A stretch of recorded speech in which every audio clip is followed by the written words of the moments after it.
All right, so we're going to wrap up our little marine ecology unit that we went back and touched on with species interaction. So if you recall, so far we've already gone over marine ecology vocab terms such as ecology, which is the study of the relationship of living organisms.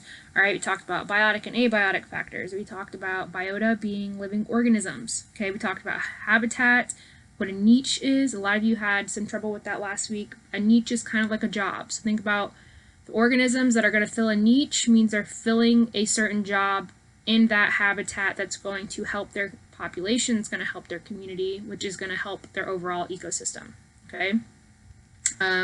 So populations, communities, carrying capacity. So this is the number of biota that can live in a region that the habitat and ecosystem can actually successfully keep alive and to supply nutrients to, and to provide resources, really, so help it flourish. A lot of people have been saying over the years that the Earth is reaching its carrying capacity because we are reproducing, not in alarming rates, but kind of, and we're living longer, which we're using up more resources than in the past, and so it's having an effect on our planet, which now we're in this different predicament, which we're not going to get into, but that's that. And then those limiting factors, which we talked about more so at the beginning of the year, which are typically abiotic factors, one of them being space. All right, so those are a lot of things what organisms are going to compete for.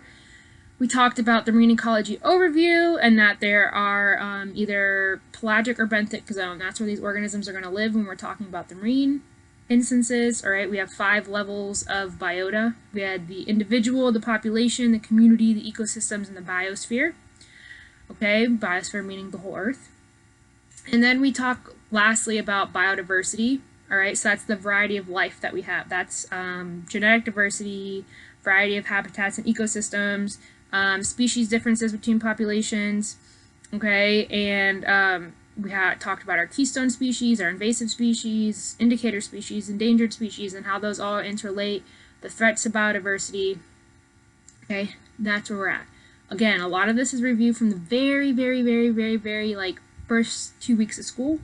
But we're going to touch on it again, add a few things, wrap up with species interactions, so we can get into animals, which I know you're all dying to. But, so without further ado, let's do this thing, okay? So, species interactions.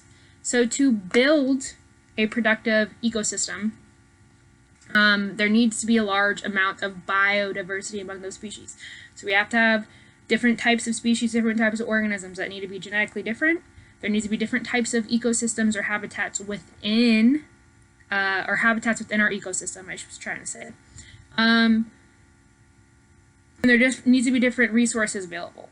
All right, so because of that, there is a large number of competition among species. All right. So competition is the interaction between organisms or species in which both are harmed, essentially. Okay? So, not that it means like fight to the death, not every time at least, but that there is some type of competition where they're having to battling for some type of resources, battling to their way of life, all right, to live comfortably. So limited supply of at least one resource used by both can be a factor in this, and that's typically what it is. Whether it is food, water, space, a mate, all right? There's some type of limited supply in one of those areas. That's most likely going to cause some sort of competition or battle between the organisms, because remember, they're trying to be who is the most dominant, who is going to survive and be able to carry on their genes, because that's all really we want to do as species, as organisms, as living creatures, is to reproduce, all right? So competition is always in play and kind of drive species interactions. When competition is fierce, all right, when it is fierce, communities form things called symbiotic relationships to improve survival odds and build healthy ecosystems. So they build these very, sometimes complex, but more so relationships to kind of help one another out depending on the circumstance, all right?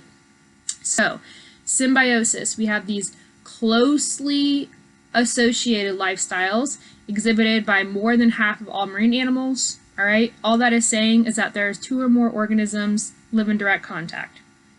two or more organisms trying to work together. They are closely associated. They live closely together, trying to figure out some way to survive in the same habitat. So with that, we have three main types of symbiosis, okay? Or symbiotic relationships, okay? Another term of it is symbiosis. So the first one here is mutualism, okay? There is a mutual relationship, meaning both of the organisms are going to benefit. It is a plus-plus. They are both benefiting from it, both positive reactions or outcomes, okay? So some quick examples of this that we've talked about already in class is our corals with our zooxanthellae. All right, so zooxanthellae are the algae that actually give coral, they're the ones that photosynthesize and give coral food. They capture food. What the coral does, so the coral's getting food, the zooxanthellae is getting a hard protective home, really. The coral's hard exterior or shell, skeleton, is where these zooxanthellae take root. All right, so they are giving food to the coral while the coral is providing them protection, and it's a win-win, okay? Bacteria in your stomach, believe it or not, all right? You have bacteria in your stomach that helps digest your food. So they are helping you digest, and you are helping them by feeding them, okay? That's why they say to eat yogurt, probiotics, because those live living bacteria and organisms help break down your food and help you better digest stuff. Then we have commensalism. All right, so this is where one is going to benefit and the other is not harmed or helped. All right, so one's getting something out of it, the other one's not. So, and they don't really care. It's just like, all right, whatever, you can use me, it's fine. So one's getting something, one's getting nothing.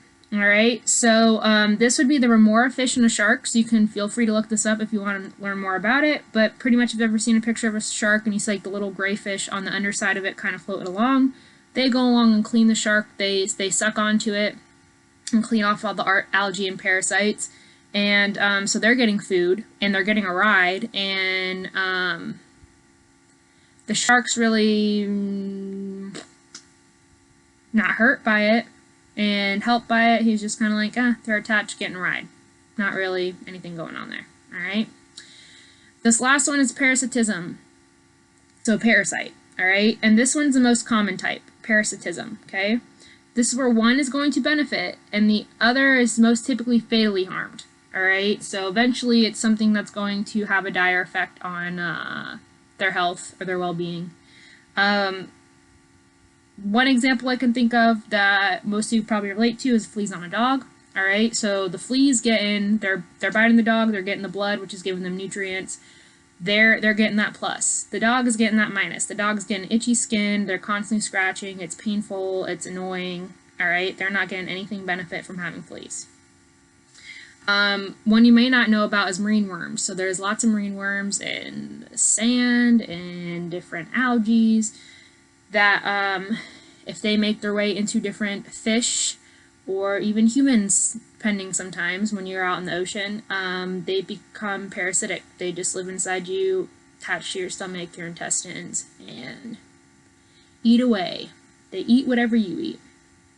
And eventually can grow inside of you or these organisms to where that they feel like they're always hungry, so they keep eating, but really they're feeding the worm, but then they feel full, and they kind of starve themselves because they have a worm inside of them that's making them feel full, but they're really not. It's a whole mess, okay?